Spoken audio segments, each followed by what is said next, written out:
बाबा भोलेनाथ को बिलपत्र क्यों चढ़ाया जाता है और गंगाजल क्यों चढ़ाया जाता है? पौराणिक कथा के अनुसार चिरकाल में जब दानवों का आतंक बढ़ा और दानवों ने तीनों लोक पर आधिपत्य जमा लिया, उस समय देवतागण और ऋषि मुनि भगवान श्री हरि विष्णु के पास गए, जहां उन्होंने दानवों पर विजय पाने के लिए समुद्र मंथन करने की सलाह दी। इसके पश्चात देवताओं ने दानवों के साथ मिलकर नाग वासुकी और मंदार पर्वत की मदद से क्षीर सागर में समुद्र मंथन किया। इससे 14 रत्नों समेत अमृत और विष की प्राप्ति हुई। जब विष धारण करने की बात आई तो देवता और दानव सभी पीछे हट गए। सभी भगवान शिव से विष मुक्ति के लिए याचना करने लगे। उस समय भगवान शिव ने विष को धारण किया। जब भगवान शिव विष धारण कर रहे थे तो विष की कुछ बूंदें धरा पर भी गिरी, जिससे सांप, बिच्छू और अन्य विषधारी जीवों ने ग्रहण कर लिया। इसके चलते वे सभी विषधारी हो गए, जबकि भगवान शिव ने सारा विष को अपने ग्रीवा में धारण कर लिया।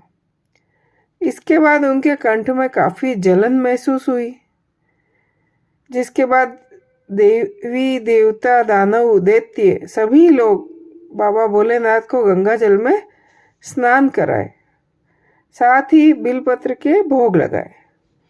कहा जाता है कि गंगा का जल और बेलपत्र ग्रहण करने से विष का प्रभाव समाप्त हो जाता है और राहत मिलती है। इसलिए गंगा जल से भगवान शिव को अभिषेक किया जाता है। बेलपत्र के 3 पत्ते जो आपस में जुड़े होते हैं, इन 3 पत्तों को त्रिदेव माना जाता है। मान्यता है कि 3 पत्ते महादेव के त्रिशूल का प्रतिनिधित्व भी करते हैं। बेलपत्र को त्रिदेव का शक्तिपुंज भी कहा जाता है। अपने त्रिकोणीय आकार के साथ बेलपत्र भगवान शिव की 3 आंखों का प्रतिनिधित्व भी करते हैं। इसके अतिरिक्त ये भगवान के अस्त्र का प्रतिनिधित्व करते हैं और ठंडक प्रदान करते हैं। इसलिए शिव भगवान की पूजा में बेलपत्र और जल, गंगा जल की मान्यता है। ऐसी मान्यता भी है कि श्री राम भी 108 किलोमीटर पैदल यात्रा करके बाबा भोलेनाथ पर जल अर्पण किए थे। मान्यता यह भी है कि आज भी उत्तरवाहिनी गंगा का जल जो श्रद्धालु बाबा को अर्पण करते हैं, उन्हें मनवांछित फल की प्राप्ति होती है। जय हो।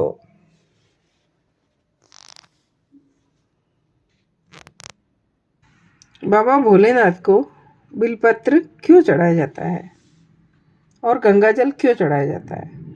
पौराणिक कथा के अनुसार चिरकाल में जब दानवों का आतंक बढ़ा और दानवों ने तीनों लोक पर आधिपत्य जमा लिया, उस समय देवतागण और ऋषि मुनि भगवान श्री हरि विष्णु के पास गए, जहां उन्होंने दानवों पर विजय पाने के लिए समुद्र मंथन करने की सलाह दी।